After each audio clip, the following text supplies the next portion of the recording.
بسم اللہ الرحمن الرحیم رب اشرح لی صدری ویسر لی امری واحلل عقدۃ من لسانی یفقہوا قولی رضیت باللہ ربا وبالاسلام دینا وبمحمد صلی اللہ علیہ وسلم نبیا ورسولا۔ اللہ اکبر اللہ اکبر اللہ اکبر، لبیک لبیک لبیک یا رسول اللہ صلی اللہ علیہ وسلم۔ الحمد للہ رب العالمین والصلاة والسلام علی خاتم النبیین سید الرسل وخاتم المعصومین وعلى آلہ واصحابہ اجمعین، اما بعد فاعوذ باللہ من الشیطان الرجیم، بسم اللہ الرحمن الرحیم۔ ان الذین سبقت لهم منا الحسنى اولئک عنہا مبعدون۔ صدق اللہ العظیم وصدق رسولہ النبی الکریم الامین۔ ان اللہ وملائکتہ یصلون علی النبی یا ایہا الذین آمنوا صلوا علیہ وسلموا تسلیما۔ الصلاۃ والسلام علیک یا سیدی یا رسول اللہ وعلی آلک واصحابک یا سیدی یا حبیب اللہ۔ الصلاۃ والسلام علیک یا سیدی یا خاتم النبیین وعلی آلک واصحابک یا سیدی یا خاتم المعصومین۔ مولاي صل وسلم دائما ابدا علی حبیبک خیر الخلق کلہم، منزہ عن شریک فی محاسنہ فجوہر الحسن فیہ غیر منقاسم۔ محمد تاج رسل اللہ قاطبۃ، محمد صادق الاقوال والکلم، محمد ذکرہ روح لانفسنا، محمد شکرہ فرد علی الامم۔ رب صل وسلم دائما ابدا علی حبیبک خیر الخلق کلہم۔ خدایا بحق بنی فاطمہ کہ برقول ایماں کنی خاتمہ، اگر دعوتم رد کنی ور قبول، منو دستو دامان آل رسول صلی اللہ علیہ وسلم۔ اللہ تبارک و تعالی جل جلالہ وعم نوالہ واتم برہانہ وعظم شانہ وجل ذکرہ وعز اسمہ کی حمد و ثناء، اور حضور سرور کائنات مفخر موجودات زینت بزم کائنات دستگیر جہاں غم گسار زماں سید سروراں حامی بے کساں قائد المرسلین خاتم النبیین احمد مجتبیٰ جناب محمد مصطفیٰ صلی اللہ علیہ وآلہ واصحابہ وبارک وسلم کے دربار گوہر بار میں ہدیہ درود و سلام عرض کرنے کے بعد السلام علیکم ورحمۃ اللہ وبرکاتہ۔ رب ذوالجلال کے فضل اور توفیق سے مرکز صراط مستقیم گوجرانوالا میں جمعۃ المبارک کے موقع پر امیر المومنین ذو الہجرتین ذو البشارتین ذو المنحتین ذو النورین حضرت سیدنا عثمان غنی رضی اللہ تعالی عنہ کی شہادت کے موقع پر انہیں خراج تحسین پیش کرنے کے لیے آج کی عظیم الشان سیدنا عثمان غنی ذو النورین رضی اللہ تعالیٰ عنہ کانفرنس کا انعقاد کیا جا رہا ہے۔ میری دعا ہے خالق کائنات جل جلالہ ہم سب کو رب ذوالجلال حضرت سیدنا عثمان غنی رضی اللہ تعالی عنہ کے جود و سخا اور شرم و حیا سے فیض عطا فرمائے، اور رب ذوالجلال آپ کے مرقد پر نور پر کروڑوں رحمتیں نازل فرمائے۔ حضرت سیدنا عثمان غنی رضی اللہ تعالی عنہ مظلوم مدینہ ہیں۔ آج 14 صدیوں کے گزر جانے کے بعد بھی مسلسل آپ کی شخصیت پہ معاذ اللہ ظلم کیا جا رہا ہے، اور بہت تھوڑے لوگ ہیں جو آپ کے دفاع کے لیے میدان میں موجود۔ اتنی بڑی شخصیت کہ جنہیں کائنات میں یہ اعزاز حاصل ہے، خاتم النبیین حضرت محمد مصطفیٰ صلی اللہ علیہ وسلم کے وہ دور داماد ہیں، اللہ کی وحی کے مطابق جنہیں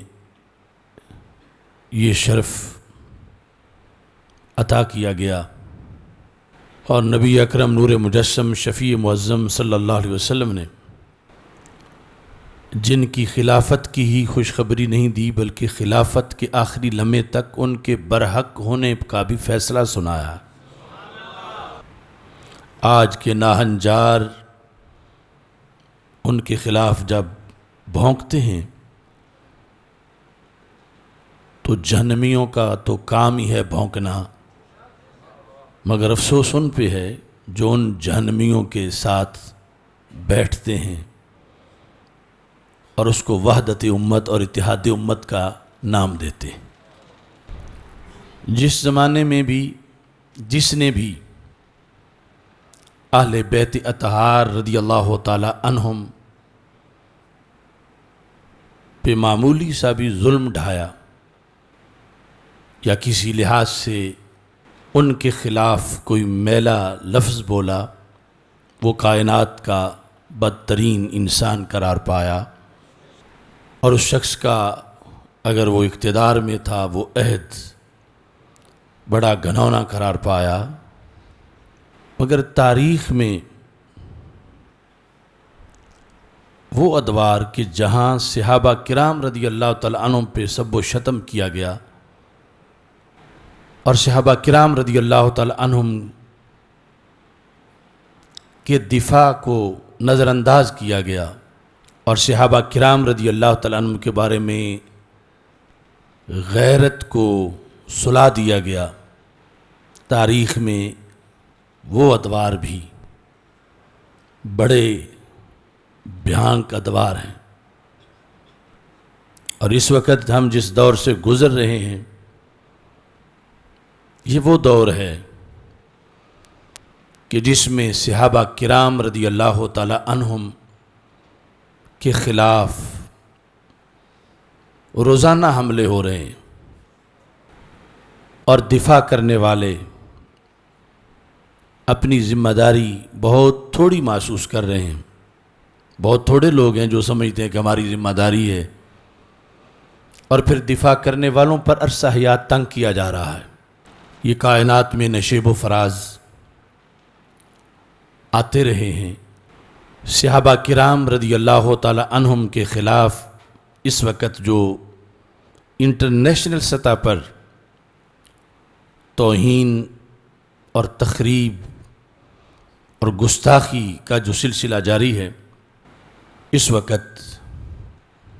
پورے اسلام کا تحفظ اس کا مدار اس پر ہے کہ وہ مقدس ہستیاں جن کے ذریعے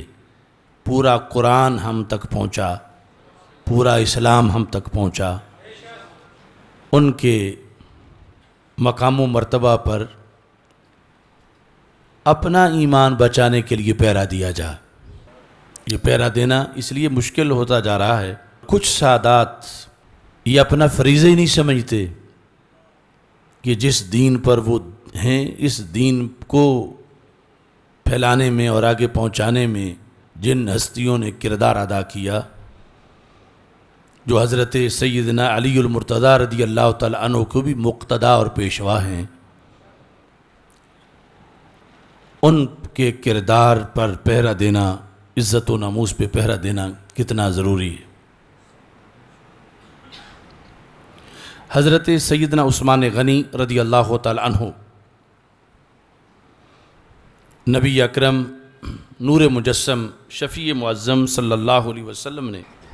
جس لحاظ سے آپ کے کردار کو اجاگر کیا، وہ کوئی ایک جہت نہیں بلکہ ابواب ہیں کتب حدیث میں۔ مستدرک للحاکم کے اندر رسول اکرم نور مجسم شفیع معظم صلی اللہ علیہ وسلم کا یہ فرمان، جس کو امام حاکم نے کہا ھذا حدیث صحیح الاسناد، مستدرک کی کتاب معرفت صحابہ رضی اللہ تعالیٰ عنہ میں یہ حدیث نمبر 4592 ہے کہ رسول اکرم صلی اللہ علیہ وسلم نے یہ ارشاد فرمایا، لینہد کل رجل منکم الی کفوہ۔ صحابہ رضی اللہ تعالیٰ عنہم کا اجتماع تھا، تو رسول اکرم صلی اللہ علیہ وسلم نے فرمایا، تم میں سے ہر بندہ اپنے کفو کی طرف اٹھ کے کھڑا ہو کے چلا جائے۔ لفظ کفو نکاح کے مسائل میں اس پہ بحث ہوتی ہے کہ فلاں فلاں کی کفو ہے، عام سادہ سے ترجمہ اس میں برابری والا ہوتا ہے۔ ہمارے آقا صلی اللہ علیہ وسلم نے فرمایا، لینہد کل رجل منکم الی کفوہ، تم میں سے ہر ایک اس کے جو ہم پلہ یہاں بیٹھا ہے اس کی مثل، اس کے برابر ہر ایک اس کے پاس اٹھ کے چلا جائے۔ یعنی رسول اکرم صلی اللہ علیہ وسلم اس محفل میں یوں جوڑا جوڑا یعنی صحابہ کا آپس میں بنانا چاہتے تھے۔ فنہد النبی صلی اللہ علیہ وسلم الی عثمان،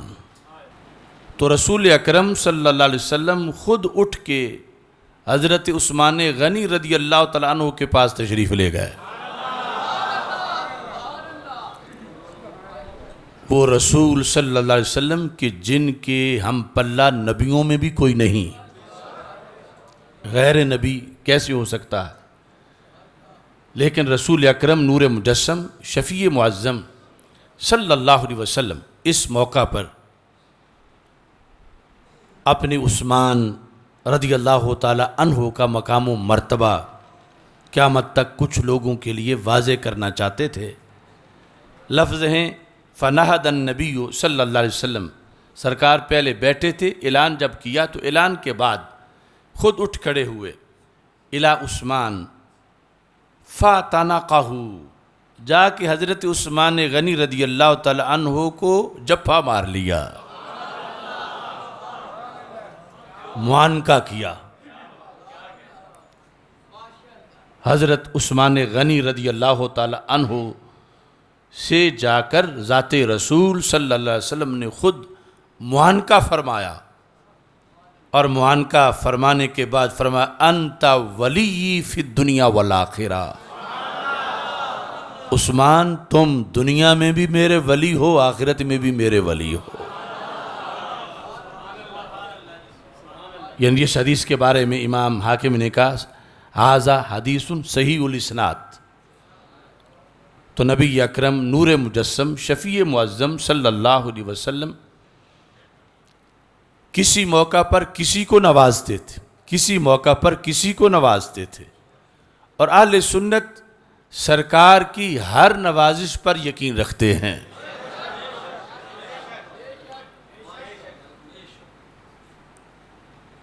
اہل سنت جہاں اس پہ یقین رکھتے ہیں من کنت مولاہ فعلی مولاہ، تو اہل سنت اس پہ بھی یقین رکھتے ہیں انت ولی فی الدنیا والآخرہ۔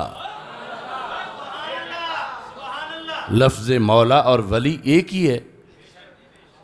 انت ولی فی الدنیا والآخرہ۔ تو جب ذات رسول صلی اللہ علیہ وسلم کے لحاظ سے سب کو ماننا ہے، تو پھر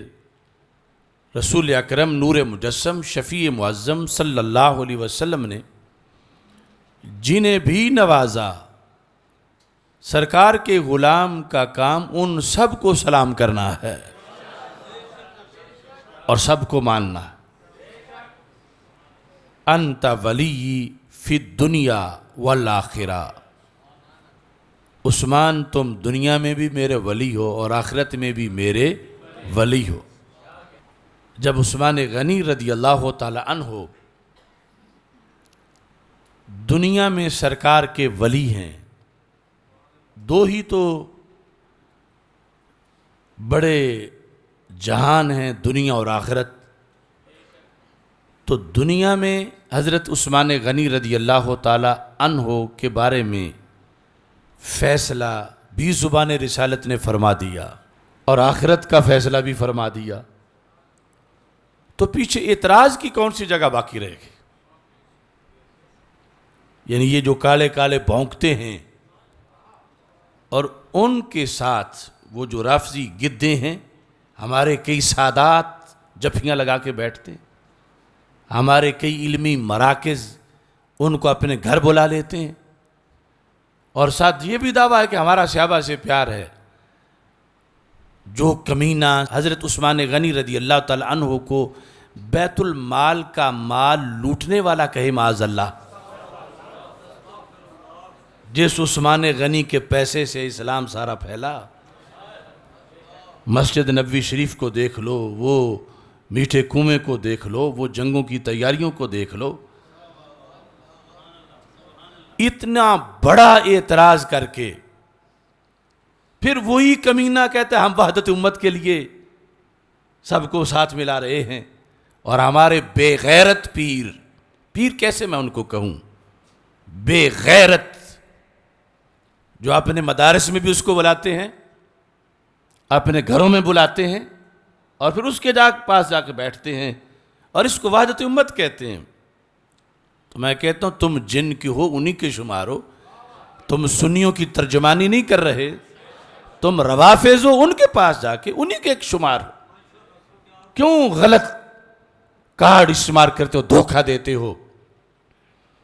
آج 2 آنے کا بندہ ہو، اس کے داماد کو کوئی کچھ کہے، وہ کہتا ہے میری غیرت کا مسئلہ ہے۔ یہ کیسے مولوی اور کیسے پیر ہیں جو سرکار دو عالم صلی اللہ علیہ وسلم کو گنبد خضرا میں بھی تکلیف دے رہے ہیں؟ سرکار کے صحابہ کے گستاخوں کے پیچھے جو نمازیں پڑھتے ہیں، جنازے پڑھتے ہیں، خواہ کوئی شیخ الحدیث ہو، خواہ کوئی پیر ہو، اسے قیامت کے دن جواب دینا پڑے گا۔ سید عالم نور مجسم شفیع معظم صلی اللہ علیہ وسلم،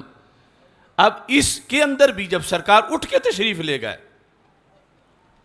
ہم وہ انداز نہیں اپنائیں گے جو روافض اور ان کی بی ٹیم اپناتی ہے، پھر بھی مقام و مرتبہ سرکار ہی کا بلند ہے۔ جب سیدہ پاک رضی اللہ تعالی عنہا کے لیے سرکار اٹھ کے کھڑے ہو جائیں تو اس کا یہ مطلب نہیں کہ سیدہ کا مرتبہ سرکار سے بھی اونچا ہے، اور یہاں کوئی کہے کہ چاہے سرکار خود چل کے گئے تو معاذ اللہ پھر عثمان بڑے ہوئے، نہیں، یہ شفقت ہے سرکار کی، یہ ان کی بندہ نوازی ہے، یہ ان کی نوازشات ہیں کہ اٹھ کے چلے گئے اور سینے سے لگایا،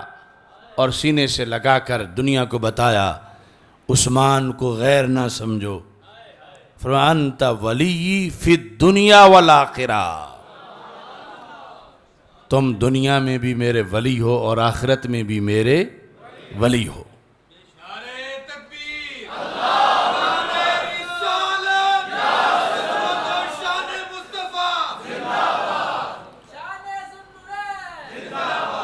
اسی مستدرک میں 4593 نمبر جو حدیث ہے، اس میں نبی اکرم نور مجسم شفیع معظم صلی اللہ علیہ وسلم کا یہ فرمان، اس کے بارے میں بھی امام حاکم نے لکھا ھذا حدیث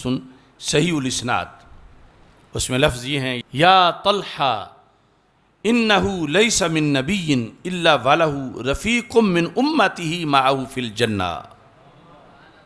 اے طلحہ، قیامت کے دن رب ذوالجلال ہر نبی کو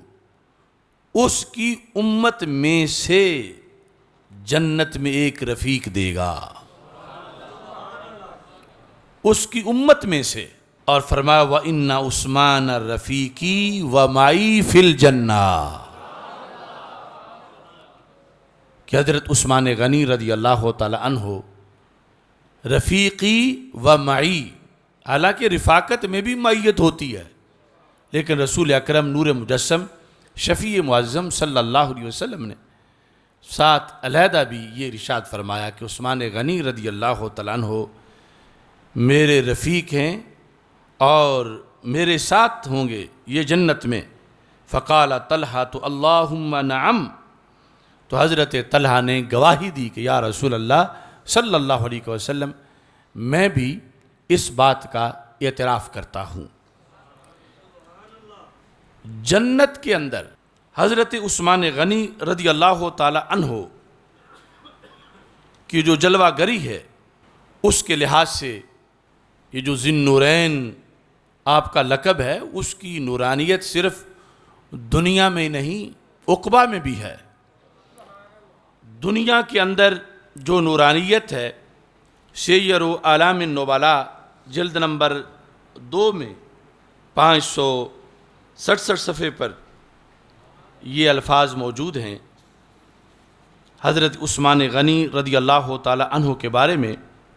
حضرت عبداللہ بن حزم کہتے ہیں رأیت عثمان، میں نے حضرت عثمان غنی رضی اللہ تعالی عنہ کو دیکھا، فما رأیت ذکرا ولا انسا احسن وجہا منہ۔ حضرت عبداللہ بن حزم کہتے ہیں سرور کائنات حضرت محمد مصطفیٰ صلی اللہ علیہ وسلم کا حسن تو مستثنیٰ ہے، سرکار کے علاوہ کی بات ہو رہی ہے۔ حضرت عبداللہ بن حزم کہتے ہیں ما رأیت ذکرا ولا انسا احسن وجہا منہ، میں نے آج تک نہ کوئی مرد ان سے حسین دیکھا ہے نہ کوئی عورت ان سے حسین دیکھی ہے، میری آنکھ نے آج تک ان کے اندر جو حسن ہے دنیا میں نے ایسا حسن کہیں نہیں دیکھا۔ اور نبی اکرم نور مجسم شفیع معظم صلی اللہ علیہ وسلم سے جس وقت یہ سوال کیا گیا، حضرت سال بن سعد رضی اللہ تعالی عنہ راوی ہیں، اور ہمارے آقا صلی اللہ علیہ وسلم کا یہ فرمان مختلف ماخذ کے اندر موجود ہے۔ سأل رجل النبی صلی اللہ علیہ وسلم افی الجنت برق، ایک شخص نے رسول اکرم صلی اللہ علیہ وسلم سے پوچھا کیا جنت میں بجلی ہوگی؟ قال نعم، تو نبی اکرم صلی اللہ علیہ وسلم نے فرمایا ہاں، والذی نفسی بیدہ ان عثمان لا يتحول من منزل الى منزل فتبرق له الجنہ۔ فرما حضرت عثمان غنی رضی اللہ تعالی عنہ جب ایک منزل سے جو جنت میں ان کا مقام ہے اس سے دوسری منزل کی طرف تشریف لے جائیں گے تو اس سے جنت منور ہو جائے گی۔ فتبرق، یہ برق سے ہے کہ اس وقت جنت کی بجلی کا ظہور ہوگا اور اس وقت جنت کی بجلی ظاہر ہوگی۔ تو یہ حضرت عثمان غنی رضی اللہ تعالی عنہ کی نورانیت ہے، ذی النورین ہونا ہے، اور رسول اکرم نور مجسم شفیع معظم صلی اللہ علیہ وسلم سے آپ کا مستفید ہونا ہے۔ ہمارے آقا صلی اللہ علیہ وسلم نے جن اوقات پر حضرت عثمان غنی رضی اللہ تعالی عنہ کو خصوصی نوازشات سے نوازا، ان میں ایک موقع یہ بھی تھا، وہ حدیث شریف جو امام احمد نے فضائل صحابہ کے اندر اس کو ذکر کیا ہے۔ حضرت ابو سہلہ حضرت عائشہ صدیقہ رضی اللہ تعالی عنہا سے روایت کرتے ہیں۔ حضرت عائشہ صدیقہ رضی اللہ تعالی عنہا فرماتی ہیں کہ نبی اکرم صلی اللہ علیہ وسلم ایک موقع پر فرمانے لگے لیت عندی رجلا من اصحابی، کاش کہ اس وقت میرے صحابہ میں سے کوئی میرے پاس ہوتا۔ شاید علالت کا وقت تھا، بعض دیگر روایات میں اس کا تذکرہ بھی ہے، کوئی ضروری پیغام دینا تھا یا انس کے لحاظ سے کہ اگر وہ پاس ہوں تو میرے لیے اس وقت میں سمجھوں اپنے بیماری میں افاقہ آ جائے، یا کوئی بھی حکمت جو رسول اکرم صلی اللہ علیہ وسلم کے نزدیک تھی۔ تو فرمایا کہ لیت عندی رجلا من اصحابی، تو حضرت عائشہ صدیقہ رضی اللہ تعالی عنہا نے اپنی طرف سے نام پیش کیا کہ آپ فلاں کو چاہتے ہیں کہ انہیں بلا لیا جائے۔ جس طرح بالعموم سر فہرست نام تو حضرت صدیق اکبر رضی اللہ تعالی عنہ کا لیا جاتا تھا۔ قالت قلت ابو بکر رضی اللہ تعالی عنہ، میں نے کہا یا رسول اللہ صلی اللہ علیہ وسلم، کیا آپ یہ چاہتے ہیں کہ اس وقت حضرت صدیق اکبر رضی اللہ تعالی عنہ یہاں ہوتے آپ کے پاس؟ قال لا، تو رسول اکرم نور مجسم شفیع معظم صلی اللہ علیہ وسلم نے فرمایا نہیں۔ اب اس میں ان کا کوئی ڈی گریڈ ہونا لازم نہیں آتا، یہ موقع موقع کی بات ہے اور رسول اکرم صلی اللہ علیہ وسلم کی نوازشات ہیں۔ تو حضرت عائشہ صدیقہ رضی اللہ تعالی عنہا نے پھر دوسرا آپشن رکھا، کہتی ہیں قلت عمر، کہ حضرت سیدنا عمر رضی اللہ تعالی عنہ کو بلا لیا جائے، چونکہ اس وقت محاورہ یہ چلتا تھا کہ رسول اکرم صلی اللہ علیہ وسلم فرماتے تھے دخلت انا و ابو بکر و عمر، خرجت انا و ابو بکر و عمر، ذهبت انا و ابو بکر و عمر، کہ یعنی جب بھی تذکرہ ہوتا تھا کہ میں گیا، ابو بکر صدیق گئے، عمر فاروق گئے، سرکار فرماتے میں داخل ہوا، ابو بکر صدیق داخل ہوئے، عمر فاروق داخل ہوئے، یعنی یوں تیسرے نمبر پر ان کا تذکرہ ہوتا تھا مجموعی ذکر میں۔ تو اس واسطے عائشہ صدیقہ رضی اللہ تعالی عنہا نے یہ نام لیا۔ قال لا، تو رسول اکرم نور مجسم شفیع معظم صلی اللہ علیہ وسلم نے فرمایا نہیں۔ قلت ابن عمی کا علی رضی اللہ تعالیٰ عنہ، اب یہاں پر حضرت عائشہ صدیقہ رضی اللہ تعالیٰ عنہا نے حضرت مولا علی رضی اللہ تعالیٰ عنہ کا ذکر مقدم کرتے ہوئے یہ آپشن رکھا کہ یا رسول اللہ صلی اللہ علیہ وسلم، آپ جو چاہتے ہیں کہ کوئی آپ کے پاس آپ کے اصحاب میں سے ہو، تو آپ کے جو چچا کے بیٹے ہیں حضرت علی رضی اللہ تعالیٰ عنہ، کیا ان کو بلا لیا جائے؟ قال لا، تو نبی اکرم صلی اللہ علیہ وسلم نے فرمایا نہیں۔ قلت فعثمان، عائشہ صدیقہ رضی اللہ تعالیٰ عنہ کہتی ہیں میں نے کہا کیا عثمان غنی رضی اللہ تعالیٰ عنہ کو بلا لیا جائے؟ قال نعم، تو رسول اکرم نور مجسم شفیع معظم صلی اللہ علیہ وسلم نے فرمایا ہاں۔ اب ان میں سے کسی کو بھی نظر انداز کرنا سرکار کا مقصد نہیں تھا، لیکن اس وقت جو بات تھی اس کا تعلق عثمان غنی رضی اللہ تعالیٰ عنہ سے تھا۔ سرکار جو بات کرنا چاہتے تھے، تو اس بنیاد پر جب حضرت عائشہ صدیقہ رضی اللہ تعالیٰ عنہا نے حضرت عثمان غنی رضی اللہ تعالیٰ عنہ کا نام لیا، تو رسول اکرم صلی اللہ علیہ وسلم نے فرمایا ہاں۔ قالت فجا عثمان، حضرت عائشہ صدیقہ رضی اللہ تعالیٰ عنہ کہتی ہیں حضرت عثمان غنی رضی اللہ تعالیٰ عنہ خود ہی حاضر ہو گئے۔ فقال قومی، اس حدیث شریف کے مطابق رسول پاک صلی اللہ علیہ وسلم نے فرمایا عائشہ اب آپ اٹھ کے سائیڈ پہ ہو جائیں، میں ان سے بات کرنا چاہتا ہوں۔ قومی، حضرت عائشہ صدیقہ رضی اللہ تعالیٰ عنہا کہتی ہیں کہ رسول اکرم صلی اللہ علیہ وسلم آہستہ آہستہ ان سے گفتگو کرنے لگے، اور میں چونکہ حجرے میں ہی بیٹھی ہوئی تھی گھر میں ہی تھی، میں دیکھ رہی تھی وَلَوْنُ عثمان يَتَغَيَّرُ، حضرت عثمان غنی رضی اللہ تعالیٰ عنہ بات سن رہے تھے اور چہرے کی رنگت بدل رہی تھی۔ کہتی ہیں فَلَمَّا كَانَ يَوْمُ الدَّارِ،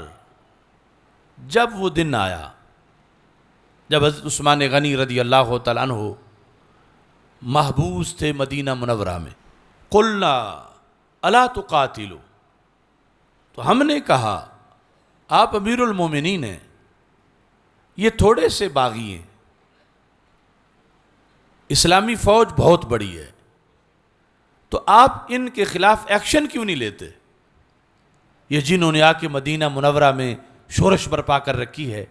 ان باغیوں کے خلاف آپ حکم نامہ جاری کریں، چونکہ فوج ویسے تو متحرک ہو نہیں سکتی، آپ کے حکم کی منتظر ہے، آپ کیوں نہیں ان کے خلاف قتال کا حکم دیتے؟ قال لا، آپ نے فرمایا، یعنی حضرت عثمان غنی رضی اللہ تعالی عنہ نے، کہ میں ان کو حکم نہیں دوں گا، اپنی فوج کو اپنی جان کی حفاظت کے لیے ان باغیوں کے خلاف ایکشن لینے کا میں حکم نہیں دوں گا۔ کیوں؟ ان رسول اللہ صلی اللہ علیہ وسلم عہد الی امرا، اللہ کے رسول علیہ السلام نے مجھ سے ایک عہد لیا تھا۔ عہد الی امرا، وہ دوسری جگہ الفاظ یہ ہیں، یا عثمان ان اللہ مقمصک قمیصا، اے عثمان اللہ تجھے خلافت کی قمیص پہنائے گا، تم خلیفہ بنو گے۔ فَإِنْ أَرَادَكَ الْمُنَافِقُونَ عَلَى خَلِهِ فَلَا تَخْلَعْهُ حَتَّى تَلْقَانِي، فرمایا ایک تو تمہیں خلافت ملے گی، پھر اس خلافت کے خلاف منافق لوگ پراپیگنڈا کریں گے اور وہ تو اس سے مطالبہ کریں گے کہ تم خلافت سے دستبردار ہو جاؤ۔ تو رسول اکرم صلی اللہ علیہ وسلم نے فرمایا جب منافق خلافت سے تجھے دستبردار کرنا چاہیں گے فلا تخلا ہو، میرا حکم ہے کہ تم دستبردار نہیں ہو سکتے۔ کب تک؟ حتی تلقانی، یہاں تک کہ تم شہید ہو کے میرے پاس پہنچ جاؤ۔ یہ وہ عہد تھا۔ تو حضرت عثمان غنی رضی اللہ تعالی عنہ نے اس موقع پر کہا کہ اللہ کے رسول صلی اللہ علیہ وسلم نے مجھ سے عہد لیا ہے، فَأَنَا صَابِرٌ نَفْسِي عَلَيْهِ، میں نے اپنے نفس کو اس عہد پہ روک رکھا ہے، میں صبر کرنے والا ہوں۔ اور اس میں ایک حدیث شریف جو ہے اس کے الفاظ تو اتنے واضح ہیں کہ رسول اکرم نور مجسم شفیع معظم صلی اللہ علیہ وسلم آپ سے حضرت عبداللہ بن عباس رضی اللہ تعالی عنہما اس حدیث کو روایت کرتے ہیں۔ اس میں یہ ہے کہ عبداللہ بن عباس رضی اللہ تعالیٰ عنہ کہتے ہیں کنت قائدا عند النبی صلی اللہ علیہ وسلم، میں رسول اکرم نور مجسم شفیع معظم صلی اللہ علیہ وسلم کے پاس بیٹھا تھا، اذ اقبل عثمان بن عفان رضی اللہ تعالی عنہ، اتنے میں حضرت عثمان غنی رضی اللہ تعالی عنہ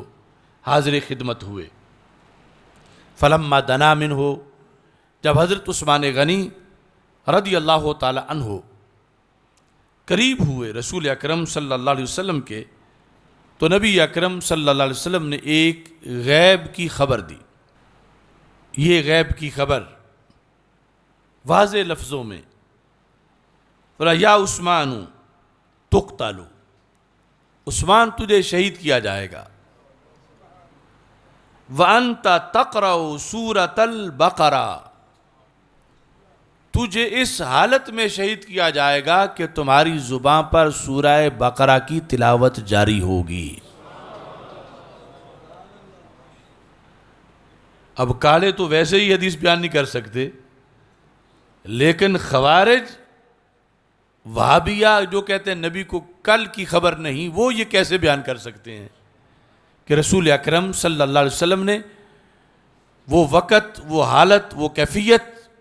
سب کچھ بیان کیا. فرمایا وَأَنْتَ تَقْرَأُ سُورَةَ الْبَقَرَةِ، اس حالت میں تمہیں شہید کیا جائے گا کہ تم سورہ بقرہ کی تلاوت کر رہے ہوگے. فَتَقَعُ قَطْرَةٌ مِّن دَمِكَ عَلَىٰ فَسَيَكْفِيكَهُمُ اللَّهُ وَهُوَ السَّمِيعُ الْعَلِيمُ. فرمایا کہ عثمان تمہارے خون کا قطرہ قرآن مجید کے لفظوں پہ گرے گا. فَسَيَكْفِيكَهُمُ اللَّهُ وَهُوَ السَّمِيعُ الْعَلِيمُ. یہاں تم تلاوت کرتے کرتے جب پہنچ چکے ہوگے تمہاری شہادت ہوگی اور اس پر تمہارے خون کا قطرہ گرے گا. وَتُبْعَثُ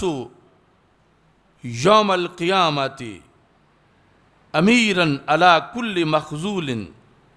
يَغْبِطُكَ أَهْلُ الْمَشْرِقِ وَالْمَغْرِبِ. فرمایا قیامت کے دن تم سارے مظلوموں کے سردار بن کے اٹھو گے. جب قیامت کے دن تجھے اٹھایا جائے گا تو اس وقت بھی تمہاری قیادت ہوگی.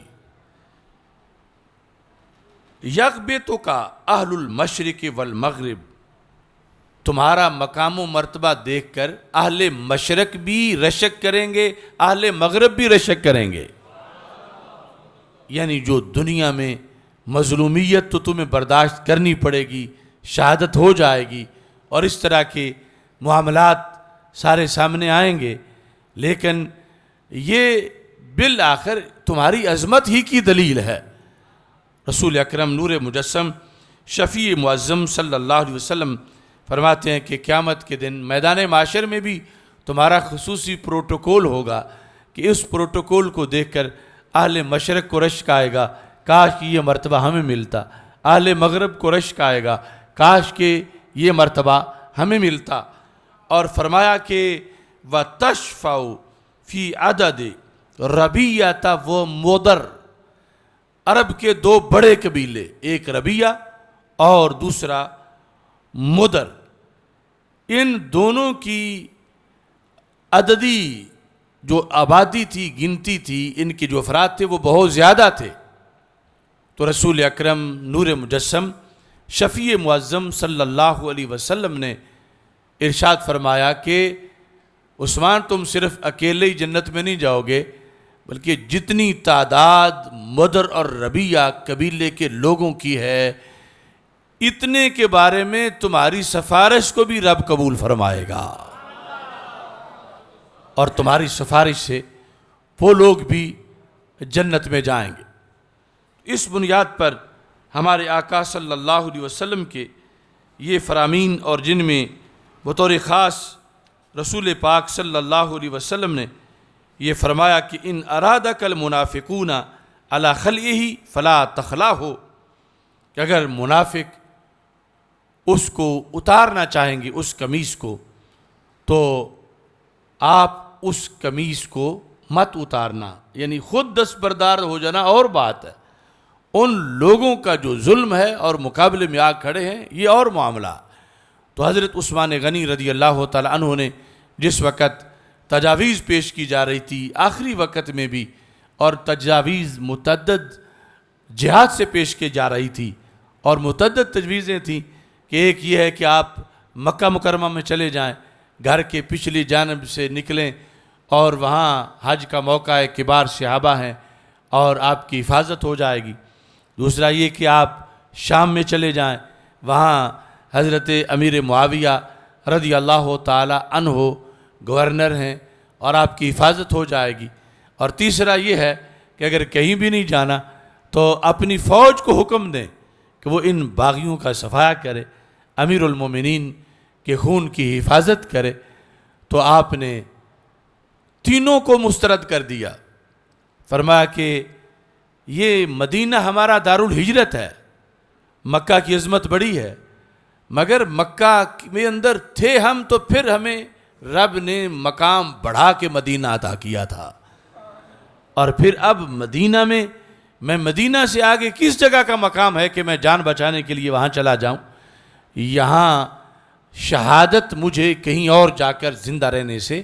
افضل محسوس ہوتی ہے. اور پھر شہر مدینہ کے تقدس کے پیش نظر آپ نے اپنی فوج کو حکم نہ دیا، اور جو رسول اکرم نور مجسم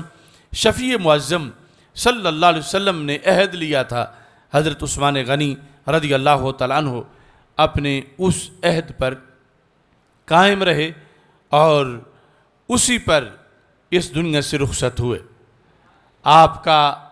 مقام و مرتبہ حضرت حذیفہ رضی اللہ تعالیٰ عنہ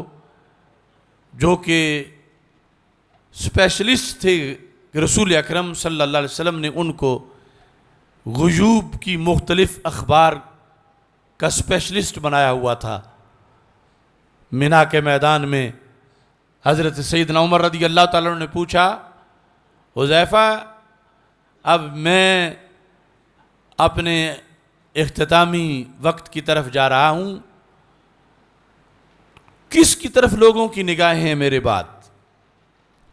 اگرچہ آپ نے شورا قائم کی کہ حضرت حذیفہ رضی اللہ تعالیٰ عنہ نے واضح لفظوں میں کہا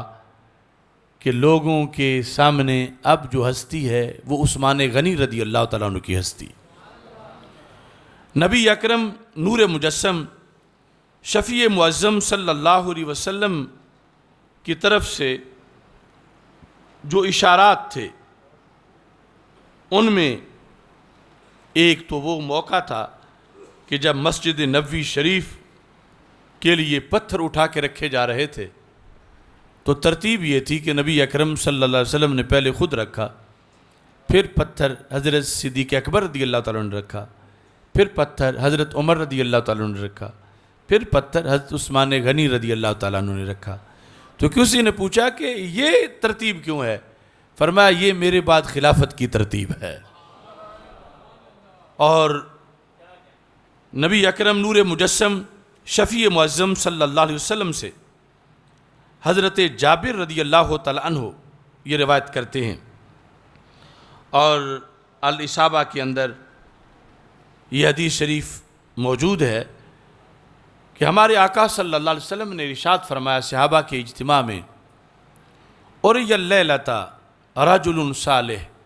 اَنَّ أَبَا بَكْرٍ نِیتَ بِرَسُولِ اللَّهِ صلی اللہ علیہ وسلم، فرمایا آج ایک نیک بندے کو خواب آیا ہے، ایک نیک بندے کو آج خواب آیا ہے، اس خواب میں یہ ہے ان ابا بکر رضی اللہ تعالیٰ عنہ نیتا برسول اللہ صلی اللہ علیہ وسلم، کہ حضرت ابو بکر صدیق رضی اللہ تعالیٰ عنہ اللہ کے رسول علیہ السلام کے ساتھ جڑے ہوئے ہیں،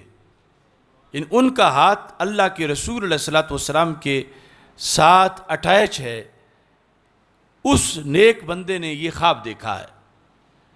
ونیتا عمر بی بکر رضی اللہ تعالیٰ عنہ، اور حضرت عمر رضی اللہ تعالیٰ عنہ کا ہاتھ ابو بکر صدیق رضی اللہ تعالیٰ عنہ کے ساتھ جڑا ہوا ہے، ونیتا عثمان بی عمر رضی اللہ تعالیٰ عنہما، اور حضرت عثمان غنی رضی اللہ تعالیٰ عنہ کا جو ہاتھ ہے وہ حضرت عمر رضی اللہ تعالیٰ عنہ کے ساتھ جڑا ہوا ہے۔ یہ حضرت جابر رضی اللہ تعالیٰ عنہ کہتے ہیں ہم نے سرکار کی زبان سے یہ خواب سنا، تو خواب سننے کے بعد پھر صحابہ نے آپس میں تبصرہ کیا کہ یہ کون بندہ ہو سکتا ہے جس کو یہ خواب آیا، کہ رسول اکرم صلی اللہ علیہ وسلم فرماتے ہیں اُرِیَ اللَّیلَةَ رَجُلٌ صَالِحٌ، ایک صالح بندے کو آج رات دکھایا گیا ہے، خواب کے اندر یہ منظر کہ اللہ کے رسول صلی اللہ علیہ وسلم کے ساتھ حضرت صدیق اکبر رضی اللہ تعالیٰ عنہ جڑے ہوئے ہیں، ان کے ساتھ حضرت عمر رضی اللہ تعالیٰ عنہ جڑے ہوئے ہیں، ان کے ساتھ حضرت عثمان غنی رضی اللہ تعالیٰ عنہ جڑے ہوئے ہیں۔ حضرت جابر رضی اللہ تعالیٰ عنہ کہتے ہیں ہم صحابہ نے فلما قمنا من عند رسول اللہ صلی اللہ علیہ وسلم، جب سرکار سے اٹھ کے ہم سائیڈ پہ ہوئے تو سارے کلاس فیلو جو انہوں نے سبق پر توجہ کی کہ یہ اس سبق کے کیا نکات ہیں، کیا باریکیاں ہیں، کیا سبق ہے۔ کہتے ہیں لما قمنا، جب ہم اٹھے، قلنا، تو ہم نے سب نے بالاتفاق کہا اما الرجل الصالح فرسول اللہ صلی اللہ علیہ وسلم، کہ یہ سرکار دو عالم صلی اللہ علیہ وسلم نے جو بتایا نا ایک نیک بندے کو خواب آیا ہے، وہ نیک بندہ اور کوئی نہیں، وہ خود سرکار کی ذات گرامی ہے کہ رسول اکرم نور مجسم شفیع معظم صلی اللہ علیہ وسلم آپ کو یہ خواب آیا ہے اور آپ نے خواب میں یہ منظر دیکھا ہے. کہتے ہیں وَأَمَّا مَا ذُكِرَ مِن نَوْتِ بَعْدِهِمْ بِبَعْدٍ فَهُمْ وُلَاةُ هَذَا الْأَمْرِ الَّذِي بَعَثَ اللَّهُ بِهِ نَبِيَّهُ صلی اللہ علیہ وسلم. تو ہم نے کہا خواب سرکار دو عالم صلی اللہ علیہ وسلم کو آیا ہے، اور یہ جو ترتیب بتائی گئی ہے یہ وہ ہیں جو خلافت راشدہ کی ترتیب ہے. یعنی حضرت جابر رضی اللہ تعالی عنہ نے اس وقت جو صحابہ وہاں بیٹھے تھے ان کی جو رائے تھی اس خواب کے لحاظ سے اس رائے کا اس انداز میں اظہار کیا. آج یعنی جن حالات سے امت گزر رہی ہے، صحابہ کرام رضی اللہ تعالی عنہم پر تنقید توہین معاذ اللہ. پہلے ایک زمانے میں جب ایران میں اسماعیل شاہ آیا تھا تو ہمارے اکابر نے اپنی کتابوں میں لکھا کہ ایران کے لوگ تھے اہل سنت مگر ان کے کرتوت روافض والے بن گئے تھے. یہ باقاعدہ امام ابراہیم مالکی نے اپنی کتاب بشائر آل صدیق عمدۃ التحقیق فی بشائر آل صدیق کے اندر یہ لکھا کہ سنیوں میں یہ چیز سرایت کر گئی. آج ایک اہم حوالہ اس سلسلہ میں پہلی بار آپ کے سامنے پیش کر رہا ہوں، اور اس وقت کا وہ ایک فریضہ ہے جس پر میں متنبہ کرنا چاہتا ہوں، اور آپ کے ذریعہ سے انشاءاللہ پھر پوری دنیا تک یہ بات پہنچے گی، اور اس چیز کا احساس بہت ضروری ہے اس وقت. یہ روض الریاحین امام یافی کی کتاب ہے، اور اس کے حاشیے پر عمدۃ التحقیق فی بشائر آل صدیق امام ابراہیم مالکی کی کتاب ہے. مجموعی طور پر اس کا صفحہ نمبر 132 اور 133 اس پر یہ بات لکھی ہوئی ہے، اور بات جو ہے وہ عام بندے کی نہیں، حضرت سیدی علی الخواص رضی اللہ تعالیٰ عنہ ان کا فرمان ہے. اور اس میں امام شعرانی بھی اس کے ناقل ہیں. کہتے ہیں سیدی علی خواص سے میں نے یہ سنا، آپ فرماتے ہیں لا یکفی فی محبت اصحاب رسول اللہ صلی اللہ علیہ وسلم ان یحبہم المحبت العادیہ، کہ صحابہ کرام رضی اللہ تعالیٰ عنہ کی محبت میں یہ کافی نہیں ہے عمومی اور عادی محبت ان سے کی جائے، یہ کافی نہیں ہے. یعنی پوچھا جائے محبت کرتے ہو صحابہ سے تو ہاں سارے کرتے ہیں، محبت ہم کرتے ہیں. آپ نے محبت کی شرائط بیان کی، یعنی محبت کا معیار کہ محبت کیا ہونی چاہیے، اور یہ انہیں اس وقت ضرورت پیش آئی جب ایسے حالات تھے جن سے آج ہم گزر رہے ہیں، جب بڑے بڑے گدی نشین، بڑے بڑے سادات، بڑے بڑے شیخ الحدیث مفتی مسلسل مداہنت کا شکار ہوئے، چپ ہو گئے یا خاموش حمایت کرنے لگے، زبانیں گنگ ہو گئیں. حضرت علی خواص آپ کہتے ہیں یہ کافی نہیں محبت اصحاب رسول صلی اللہ علیہ وسلم کے اندر. یہ چونکہ زمانے بدلتے ہیں، کبھی آزمائش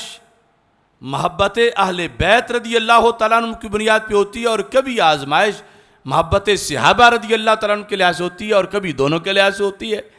یہ انہوں نے اس زمانے کی بات کی جب آزمائش محبت صحابہ رضی اللہ تعالیٰ عنہ کے لحاظ سے ہوتی ہے، اور لوگ جب کہا جاتا ہے محبت کرو، کہتے ہیں ہم سارے محبت کرتے ہیں. لا یکفی فی محبت اصحاب رسول اللہ صلی اللہ علیہ وسلم ان یحبہم، کہ ان سے محبت کی جائے، اگر فاعل معلوم بنائے ان یحبہم کہ کوئی ان سے محبت کرے. کیسی؟ المحبت العادیہ، فارمیلٹی والی محبت، عادیہ ہے عادت میں جو محبت ہے، بس عادی طور پر۔ کہتے ہیں انما الواجب علینا، ہم پہ واجب ہے، اور واجب ایسے مقامات کے لحاظ سے فرض کے معنی میں ہوتا ہے کہ جب معاشرے کے اندر ایسے حالات ہوں جیسے اب ہیں آزمائش کے لحاظ سے، ورنہ تو ہر وقت ہی فریضہ تو فریضہ ہی ہوتا ہے۔ کہتے ہیں انما الواجب علینا لو کننا نعذب من جہت محبتنا لہم لا نرجو عن محبتہم، کا عادی محبت نہیں، صحابہ سے عادی محبت کافی نہیں، بلکہ حقیقی محبت فرض ہے۔ کیسے؟ کہتے ہیں اگر حب صحابہ پر ہمیں عذاب بھی دیا جائے، لوگ سزائیں دیں، تو کہتے ہیں سزائیں تو برداشت کر لیں مگر حب صحابہ سے باز نہ آئیں۔ یعنی فرمایا زمانے میں کبھی لفظ عذاب بولا، مراد یہ ہے تشدد، حکومتوں کا، لوگوں کا ظلم۔ امام علی خواص نے کہا لو کننا نعذب، اگر ہمیں عذاب دیا جائے، کس وجہ سے؟ من جہت محبتنا لہم، اس وجہ سے کہ ہم صحابہ سے پیار کیوں کرتے ہیں، صحابہ سے پیار کی بنیاد پر گرفتاریاں ہوں، جیلیں ہوں، کوڑے لگیں، عذاب ہو،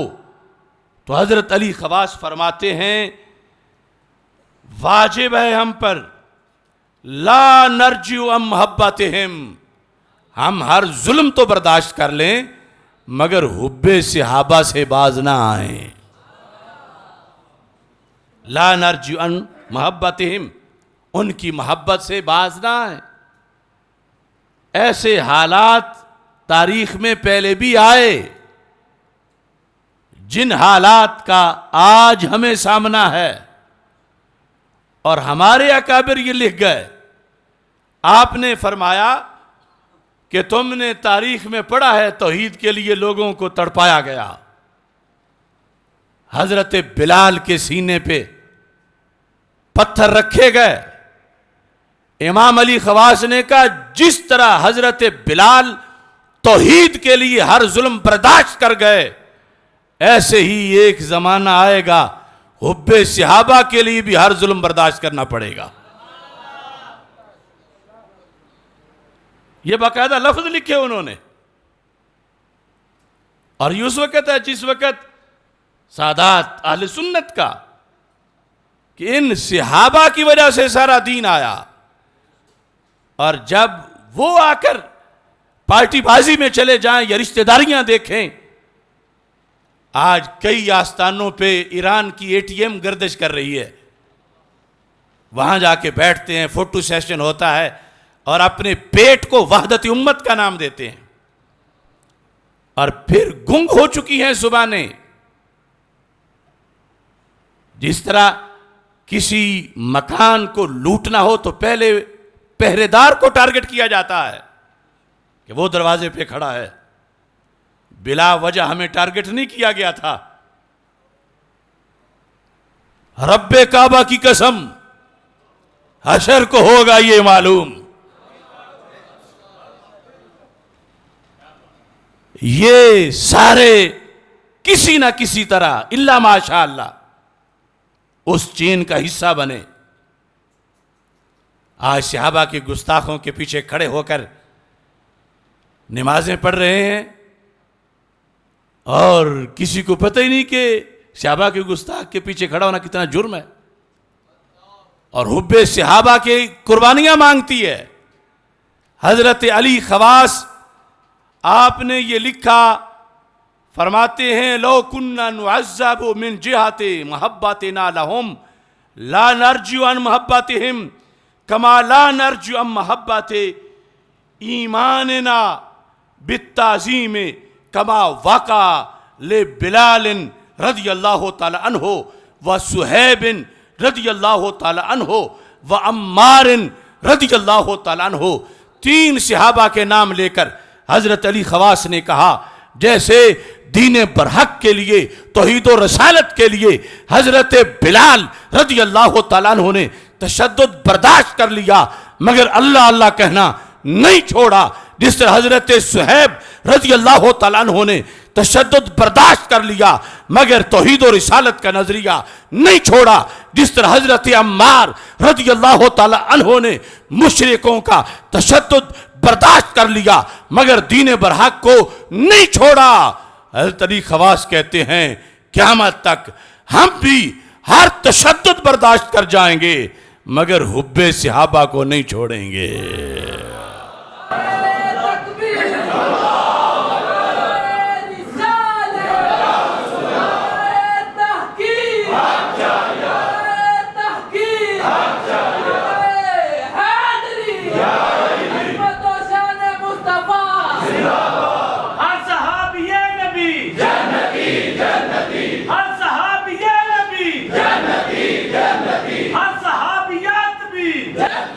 پہلے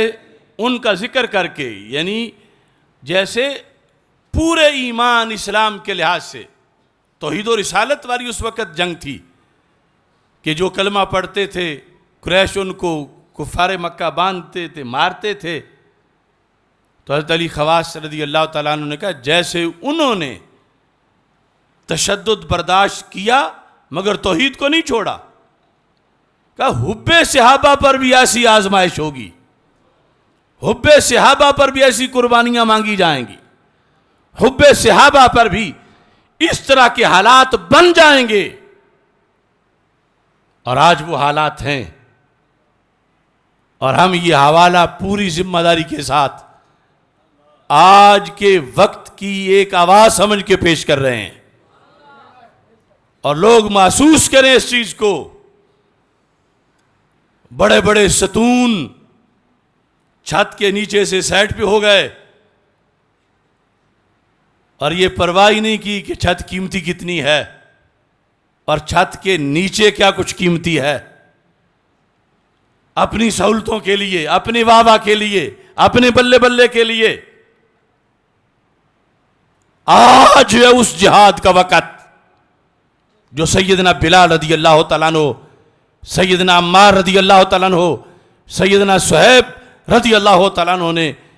کیا توحید و رسالت کے لیے۔ حضرت علی خواص نے کہا یہ زمانہ، اس طرح کے حالات، یہ کہنے لگے یہ عادی محبت نہیں چلتی، یہاں بلال والی محبت چاہیے، بلال کی جو توحید سے محبت تھی،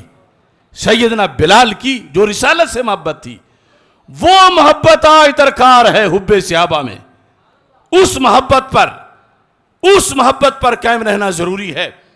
اور فرماتے ہیں پھر آگے بعد میں ایک اور مثال دیتے ہیں، کیسی محبت، کیسی قربانیاں۔ فرمایا کما واقع للامام احمد بن حنبل فی مسئلۃ خلق القرآن، فرمایا ویسی قربانیاں جیسے خلق قرآن کے مسئلہ پر امام احمد بن حنبل نے دی۔ حکومت خلاف تھی، رمضان میں گرفتار ہوئے امام احمد بن حنبل، اور وہ کوڑے جو نے مارے گئے وہ تھے کہ ہاتھی کو لگے تو وہ بھی نیچے زمین کو لگ جاتا تھا۔ امام نے حالت روزہ میں سارے کوڑے برداشت کیے۔ حضرت علی خواص کہتے ہیں اس طرح بھی اگر تجھ سے ہو تو پھر بھی حب صحابہ سے پیچھے نہ آنا، کیونکہ یہ فریضہ ہے، جیسے ان لوگوں نے نبھایا یہ نبھانا پڑے گا۔ آج اس کے فریضہ ہونے کا بیان مشکل ہو چکا ہے، اس قدر اس پر قربانیاں دینے کا اسلاف نے لکھا کہ ایسا وقت جب آئے تو پلپلے نہ بننا، بلکہ حب صحابہ رضی اللہ تعالی عنہ کے لیے وہ ساری مصیبتیں، ساری مشکلیں۔ آج کچھ لوگوں کو صرف اتنا ہے کہ اگر میں صحابہ کا نام لوں گا تو میرے پہ جلسے تھوڑے ہو جائیں گے، میرے ہاتھ چومنے والے تھوڑے ہو جائیں گے، میرے نذرانے مارے جائیں گے، یا مجھے دوسری کمپنی پھر اہل بیت کا گستاخ کہنا شروع کر دے گی. ارے بندے کا دل پاک ہونا چاہیے.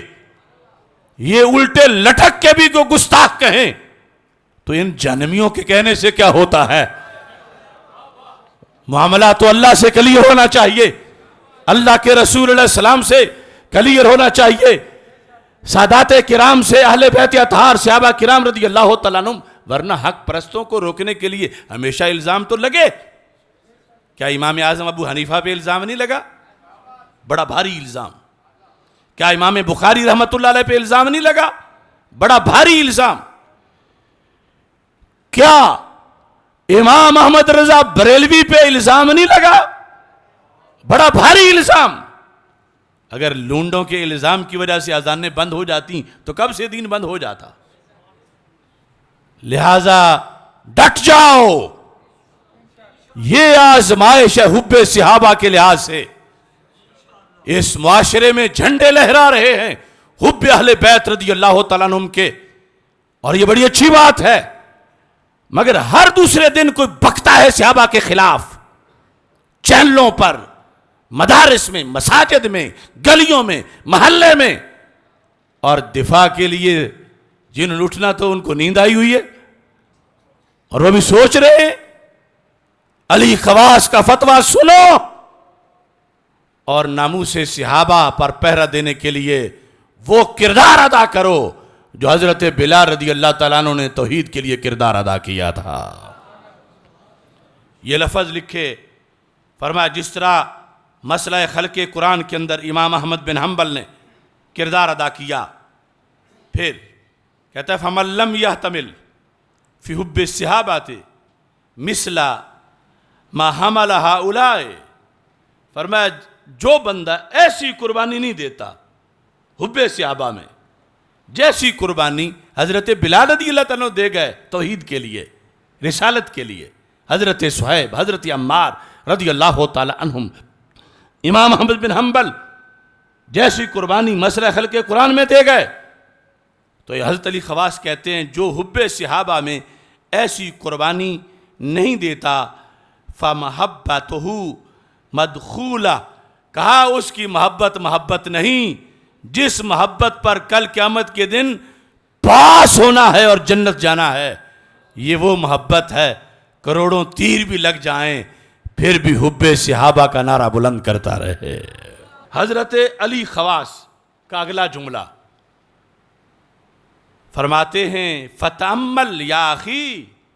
میرے بھائی سوچ لے تھوڑا سا. فَتَأَمَّلْ امر کا صیغہ ہے, غور و فکر کر, تدبر کر. اے میرے بھائی تدبر کر. کیا صحابہ کا کوئی حصہ ہی نہیں ہے؟ انہیں جو کوئی کہتا پھرے, ان کی ناموس کا کیا کوئی وارث نہیں ہے؟ کہتے ہیں فتأمل, تدبر کر, یا اخی فی نفسک فروما تکون محبتک مجازیہ لا حقیقیہ. کہا یہ جو تو محبت لیے پھرتا ہے, پوچھنے پر کہتا ہے میں بھی محب صحابہ ہوں. کہتا ہے یہ کہ ایسا تو نہیں تیری مجازی محبت ہے. کہا اپنی محبت کو حقیقی بنا, اپنی محبت کو حقیقی بنا. دشمن صحابہ کو پتا چلے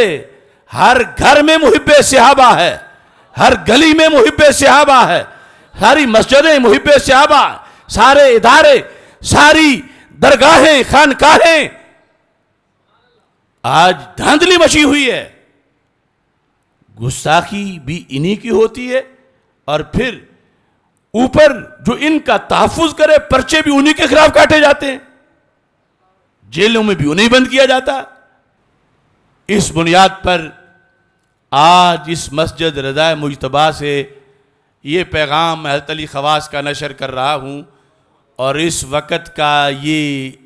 وقت کی ایک بہت بڑی اذان ہے. یعنی سارے غور و فکر کریں کہ سوسائٹی میں ہو کیا رہا ہے, اور ایک پوری سائیڈ اسلام کی جن کے ذریعے سے اگر یہ راوی قرآن کے ان کا دین اور ایمان اس پہ لوگوں کے حملے ہوگا تو پہلے پھر قرآن کی حفاظت کیسے ہوگی؟ سارا دین تو ان کے ذریعے آیا, انہوں نے اس کو روایت کیا. تو اس بنیاد پر حضرت علی خواص نے اس وقت یہ محسوس کیا، اور حب صحابہ کے لحاظ سے بطور خاص یہ سارا مضمون لکھا، حب صحابہ کے لحاظ سے کہ یہ آزمائش، یہ قربانیاں، اگر تم کہتے ہو کہ محب ہیں لیکن ڈٹ نہیں جاتے اس محبت کے لیے، کہا یہ مجازی ہے، حقیقی محبت بناؤ، اگر حقیقی ہوگی تو کیا ہوگا؟ فرماتے ہیں پھر یہ ہوگا، ثمرتھا یوم القیامہ، فرمایا قیامت کے دن پھر تو اس کا پھل کھائے گا، پھر اس درخت پہ پھل تجھے نظر آئے گا، محبت جو صحابہ رضی اللہ تعالیٰ عنہم کی ہے۔ تو اس بنیاد پر یعنی حالات میں چلتے چلتے اسی نہج پر آج یہ صورتحال جس میں ہم گزر رہے ہیں، رب ذوالجلال اس ملک کو امن و آشتی کا گہوارہ بنائے، اور ناموس مصطفیٰ صلی اللہ علیہ وسلم، ناموس اہل بیت اطہار رضی اللہ تعالیٰ عنہم، ناموس صحابہ رضی اللہ تعالیٰ عنہم، یہ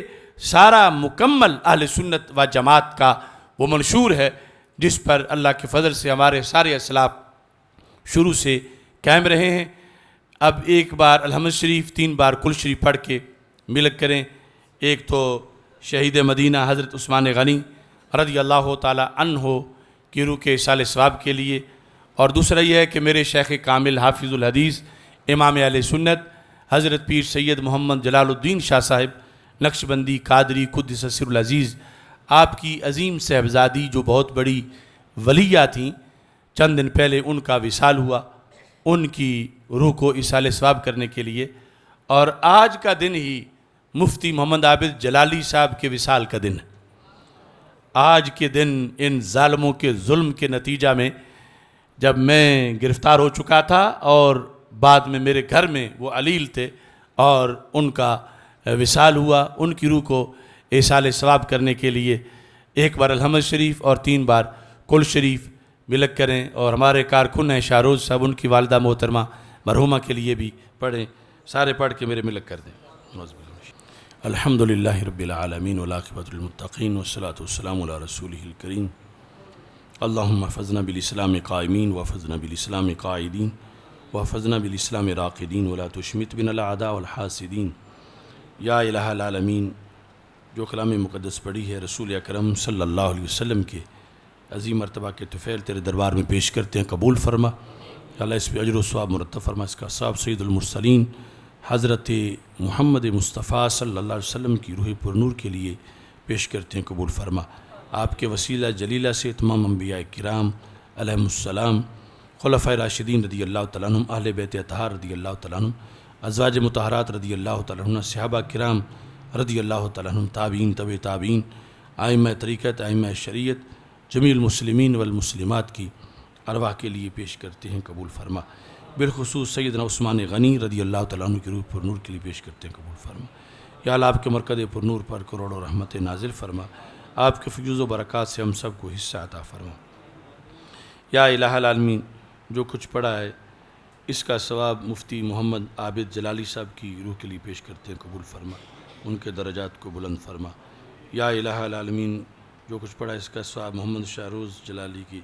والدہ محترمہ مرحومہ کی روح کے لیے پیش کرتے ہیں، قبول فرما۔ یا الہ العالمین، دیگر تمام فوت شدگان کے ارواح کے لیے پیش کرتے ہیں، قبول فرما۔ یا الہ العالمین، محمد افضل کے شیخ محمد افضل صاحب کے والدین مرحومین کی ارواح کے لیے پیش کرتے ہیں، قبول فرما۔ خصوصی طور پر حضرت حافظ الحدیث رحمہ اللہ تعالیٰ کی صاحبزادی سیدہ زارا جی رحمۃ اللہ علیہ کے روح کے لیے پیش کرتے ہیں، قبول فرما، ان کے درجات کو مزید بلند فرما۔ یا الہ العالمین، رسول اکرم صلی اللہ علیہ وسلم کے عظیم مرتبہ کے طفیل حاضرین کے جتنے بھی رشتہ دار مرد و زن حالت ایمان میں دنیا سے جا چکے ہیں، سب کے ارواح کے لیے پیش کرتے ہیں، قبول فرما۔ اپنی والدہ محترمہ مرحومہ کی روح کے لیے پیش کرتے ہیں، قبول فرما۔ محمد حسن جلالی صاحب، محمد ہدایت جلالی صاحب کی ارواح کے لیے پیش کرتے ہیں، قبول فرما۔